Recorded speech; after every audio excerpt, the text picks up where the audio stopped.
جب موت آئے گی تو یقین جانے کچھ بھی کام نہ آئے گا۔ آپ کے دنیا سے جانے پر کسی کو کوئی فرق نہیں پڑے گا اور اس دنیا کے سب کام کاج جاری رہیں گے۔ آپ کی ذمہ داریاں کوئی اور لے لے گا۔ آپ کا مال وارثوں کی طرف چلا جائے گا اور آپ کو اس مال کا حساب دینا ہوگا۔ موت کے وقت سب سے پہلی چیز جو آپ سے چلی جائے گی وہ نام ہوگا۔ لوگ کہیں گے کہ ڈیڈ باڈی کہاں ہے؟ جب وہ جنازہ پڑھنا چاہیں گے تو کہیں گے کہ جنازہ لائیں۔ جب دفن کرنا شروع کریں گے تو کہیں گے میت کو قریب کر دیں۔ آپ کا نام ہرگز نہ لیا جائے گا۔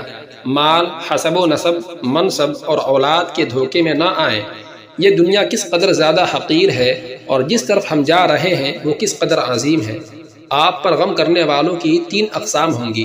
نمبر 1، جو لوگ آپ کو سرسری طور پر جانتے ہیں وہ کہیں گے ہائے مسکین، اللہ اس پر رحم کرے۔ نمبر 2، آپ کے دوست چند گھڑیاں یا چند دن غم کریں گے، پھر وہ اپنی باتوں اور ہنسی مذاق کی طرف لوٹ جائیں گے۔ نمبر 3، آپ کے گھر کے افراد کا غم گہرا ہوگا، وہ کچھ ہفتے، کچھ مہینے یا 1 سال تک غم کریں گے اور اس کے بعد وہ آپ کو یادداشتوں کی ٹوکری میں ڈال دیں گے۔ لوگوں کے درمیان آپ کی کہانی کا اختتام ہو جائے گا اور آپ کی حقیقی کہانی شروع ہو جائے گی اور وہ آخرت ہے۔ آپ سے جو چیز زائل ہوگی وہ آپ کا حسن، مال، صحت، اولاد۔ آپ اپنے مکانوں اور محلات سے دور ہو جائیں گے۔ شوہر بیوی سے اور بیوی شوہر سے جدا ہو جائے گی۔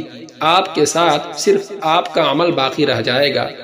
یہاں یہ سوال پیدا ہوتا ہے کہ آپ نے اپنی قبر اور آخرت کے لیے ابھی سے تیاری کی ہے؟ یہ وہ حقیقت ہے جو غور و فکر کی محتاج ہے، اس لیے آپ اس کی طرف توجہ کریں۔